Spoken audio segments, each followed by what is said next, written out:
মানে উপরের থেকে চাপ আসে যে এই ক্ষুদিরামে ধরতে হবে। হ্যাঁ, এই জন্যই খুব তথ্য জোগাড় করিয়ে তো এই ক্ষুদিরামের মার সাথে ধর্ম মা পাতে।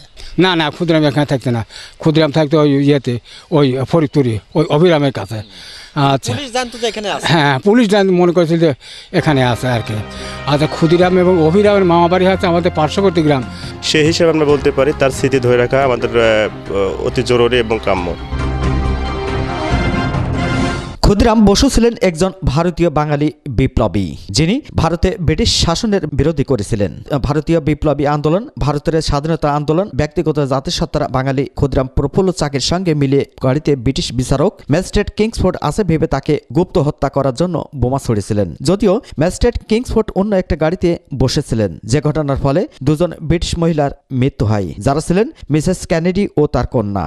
প্রফুল্ল চাকি গ্রেপ্তার আগেই আত্মহত্যা করেন। এরপর ক্ষুদিরাম বসুকে গ্রেপ্তার করা হয়। দুজন মহিলাকে হত্যা করার জন্য তার বিচার হয় এবং চূড়ান্তভাবে তার ফাঁসির আদেশ হয়। ফাঁসি হওয়ার সময় ক্ষুদিরামের বয়স ছিল 18 বছর 7 মাস এবং 11 দিন, যেটা তাকে ভারতের বিপ্লবী অভিধারায় অভিযুক্ত করেছিল। সেই মহান বিপ্লবী ক্ষুদিরাম বসুর কথাই আপনাদের সামনে তুলে ধরব।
উপজেলার যদুপাড়া ইউনিয়নের প্রতন তহসিল অফিসের কথা, যেটি একসময় ক্ষুদিরাম বসুকে ধরিয়ে দেওয়ার জন্য ব্রিটিশ সরকার পুরস্কার স্বরূপ ব্রিটিশ পুলিশ কমিশনার পূর্ণ লাহিড়িকে এই ভবনটি তৈরি করে দেয়।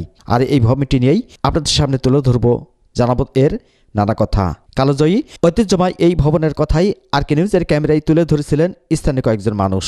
চাচি, এই যে ক্ষুদিরাম, তো আসলে আপনারা লোকমুখে কতটুকু ওনার সম্পর্কে শুনেছেন এবং এই বাড়িটার সম্পর্কে কি বলবেন?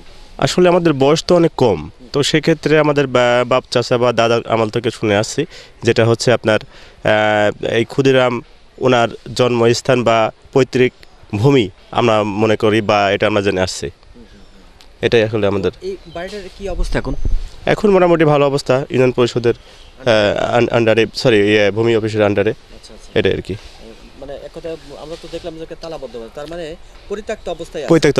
ওরা আপনার দীর্ঘ 10 বছর ধরে ভূমি, সরি তহসিল অফিস, যেটা ভূমি অফিস বলে, এর আন্ডারে ছিল, মানে ওনারা ব্যবহার করতো। এখন পরিত্যক্ত অবস্থায় পড়ে আছে।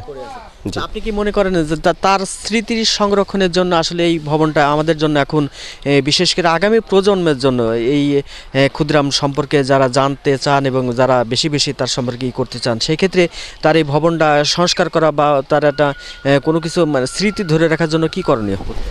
এটা অবশ্যই আপনি ভালো প্রশ্ন করেছেন, যে এটা একটা স্মৃতি বা একটা অনেক বড় মাপের, তিনি একটা নেতা, সেই হিসেবে আমরা বলতে পারি তার স্মৃতি ধরে রাখা আমাদের অতি জরুরি এবং কাম্য।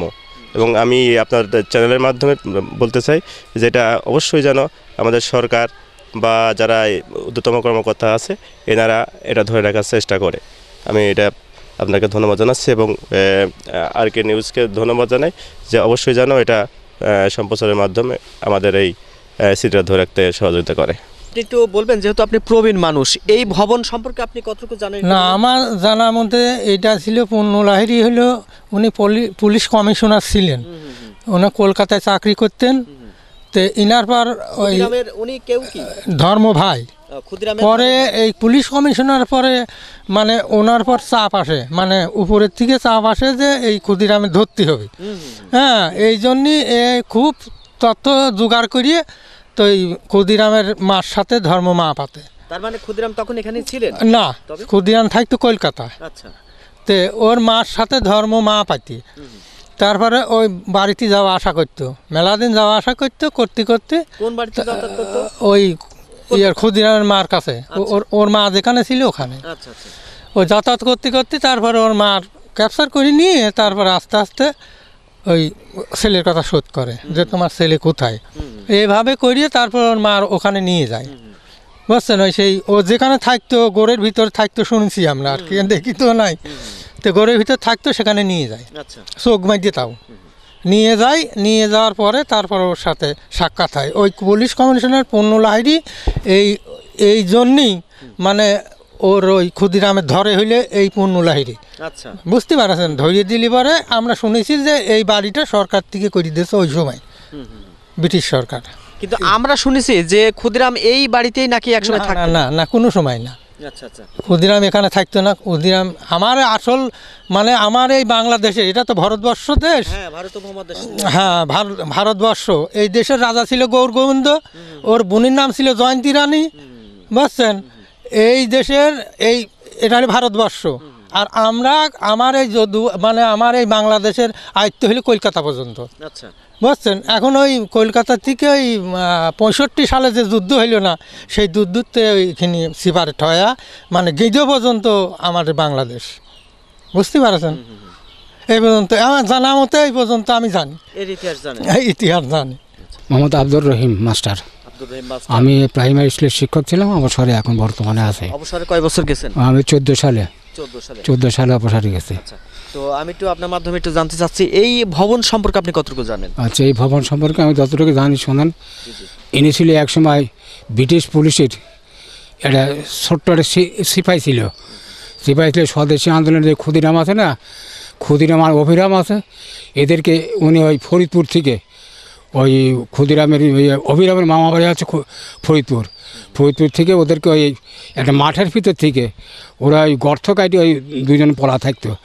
যেভাবে উনি খুব মানে সিআইডি অবস্থায়, গোপন অবস্থায় অনেক দিন ওখানে ওই মানে লেবারে কাজ করে, পরিত মানুষের বাড়ি বাড়ি জোন দিত, মানে ওই কৃষকের বাড়িতে জোন দিয়ে উনি তথ্য নিয়ে যখন জানতে পারলি যে এই জায়গায় আছে, তখন উনি দেয় ওদেরকে অ্যারেস্ট করলো, অ্যারেস্ট করে ব্রিটিশ সরকারের কাছে হস্তান্তর যখন করলো তখন ব্রিটিশ সরকার মানে ক্ষুদিরাম এখানে থাকতেন? না ক্ষুদিরাম এখানে থাকতো না, ক্ষুদিরাম থাকতো ওই ইয়েতে ওই ফরিদপুরে ওই অভিরামের কাছে। আচ্ছা পুলিশ জানতো যে এখানে আছে? হ্যাঁ পুলিশ মনে করেছিল যে এখানে আছে আর কি। আচ্ছা ক্ষুদিরাম এবং অভিরামের মামা বাড়ি আছে আমাদের পার্শ্ববর্তী গ্রাম, এই যদুবরিয়া পার্শ্ববর্তী গ্রাম এনায়েতপুর আছে, ওখানে থাকতো। ওখানে অভিরাম আসতো, ওই সূত্রে মাঝে মাঝে এই তথ্য নিত আর কি, তথ্য নিতে ওই জানি। তারপর ওই ক্ষুদিরামের এক কথায় আত্মীয়র বাড়ি এটা বলে? আত্মীয় বাড়ি আর কি। আচ্ছা আত্মীয় বলতে কেমন আত্মীয়? এই বাড়িটা না এই বাড়িটা আত্মীয় না, ওই এটা আর ওনাদের মানে একটা বসত বাড়ি ছিল, এত ভালো বাড়ি ছিল না। হ্যাঁ এটা এত সুন্দর বাড়ি ছিল না আর কি।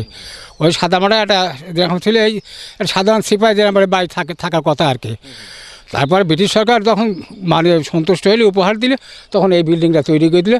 বাড়ির চারদিক পাশে ছিল, খুব সুন্দর বিল্ডিং ছিল এখানে আর কি, তৈরি করে দিয়েছিল। এখন তো জরাজীর্ণ হয়ে গেছে আর কি, এই আর কি ইতিহাস।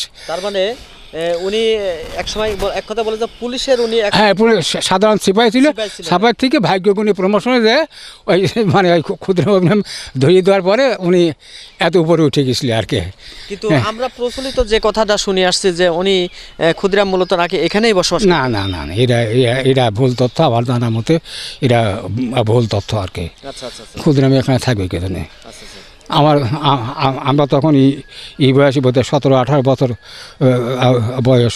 আমার আব্বা গান গাইতো, ওই ক্ষুদিরাম অভিরামের গান গাইতো। আমার আব্বার ওই সময় গানের দল ছিল, ক্ষুদিরাম অভিরাম গান গাইতো, গাইতো অষ্ট গান গাইতো, ক্ষুদিরাম রূপবান গান গাইতো, এই সমস্ত দল নিয়ে গান গাইতো। সেখানে তার কাছে আমরা শুনেছি। এই যে হিন্দু জমিদার যে এখন পুরাতন যে ভবন, আসলে এই ভবন তো এখন পরিত্যক্ত? এরা পরিত্যক্ত, এখন সরকারের অধীনে আছে।